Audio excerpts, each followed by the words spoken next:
ஐயோ அடங்க மாட்டீங்களே ஊரில் ரொம்ப பேரு மூஞ்சா முத்து பாரு ஊரா முட்டு இருப்பா மரட்டு பிச்சை எல்லாம் உருட்டு கட்டை எல்லாம் பரட்டி பத்தி எடுப்பா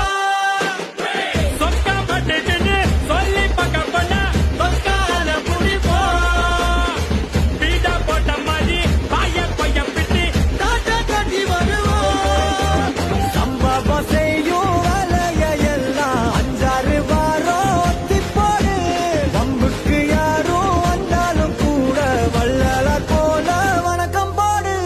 வா சுத்தமா சுத்தமா சுத்தமா சுத்தமா உனக்கு தரவா தரவா உசிர தரவா தூக்கி சொல்லு